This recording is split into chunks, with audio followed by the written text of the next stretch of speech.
Hey, this is Amy with Flower Moxie. This is not a tutorial, it's just like another Amy TED Talk. We often get asked the question, why don't we sell certain types of flowers? And that's a really good question. It's not because we can't get them. I can get any flower under the sun, but not every flower is a good fit for a DIY client or a newbie florist. Some flowers in particular need really special care or need a professional cooler, or maybe they have a really high loss rate. And I don't feel like that's a responsible thing for me to sell those flowers to a DIY bride or groom and stress them out the week of their wedding. So I want to go through a few of them that we constantly get asked about to address why we don't sell them. The first one would be a dahlia. I absolutely love those guys, but you can easily find them in Real Touch or in silk and pull them into your bouquet. We have a video on that. The problem with dahlias are they are extremely fussy. They have a really short vase life, and I typically would have about a 50% loss. So as a florist, when I would build my quote for a client that wanted a really dahlia heavy wedding, I would pad out that quote because I knew I was gonna have a lot of loss.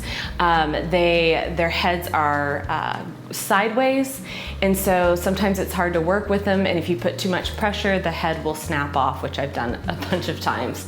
When I work with them at weddings, I would take some extras to the weddings, and throughout the night, I would change them out of her bridal bouquet. So that's how involved that flower is. I tried to sell that at the beginning, I gave all the disclaimers, and I was just like breaking hearts left and right and issuing refunds left and right, so I was like, okay, not a good DIY flower.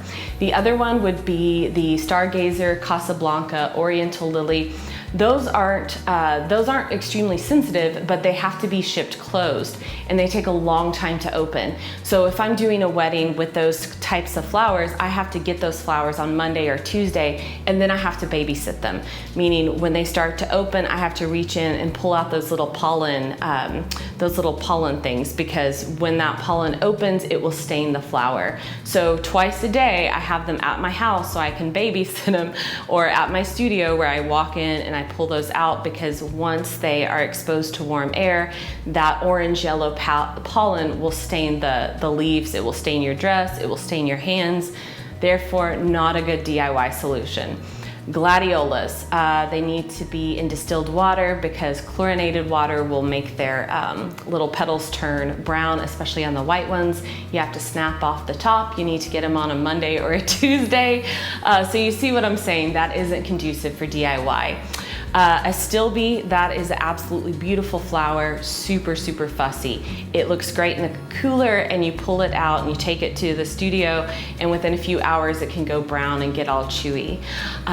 Gardenias, extremely fussy. What others am I asked about a lot? I'm blanking. Hellebores. Those require very special care. The best is to like take a floral knife, do a slit down the stem, put about an inch of boiling water, put the hellebores in that, let them perk back up, and then keep them in a professional cooler. So just talking through those few, it might be something that you're interested in when it's not the week of your wedding, but I promise you, when it's the week of your wedding, you do not want to deal with that type of nonsense, and it would be completely irresponsible of me to put those in packages, to recommend those, and to sell them on my website. So if it's a flower that we don't sell, if you want to buy it from somebody else, then have at it. If you have a question about a certain type of flower, feel free to ask us, because we'll tell you what the nature is. And just pay attention when you are on our website. I think we are the only website that lists the good and the bad of every flower. I've worked with these flowers for years. I've worked with them in ice storms. I've hung off of ladders in the middle of July, putting these flowers on an arch.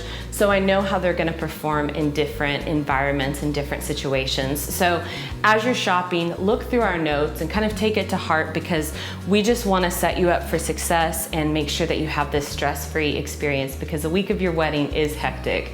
I got married a few years ago, and even after doing around 800 weddings in my career, I was still surprised at like how flustered I got, how stressed I was, and that's not my normal natural bend.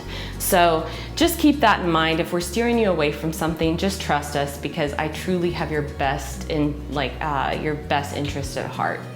If you have any questions, leave them in the comments below. If you want to ask about a certain flower, leave it in the comments below. Don't forget to like and subscribe, and visit Flower Moxie for more floral education. Thank you so much, and I'll see you next time.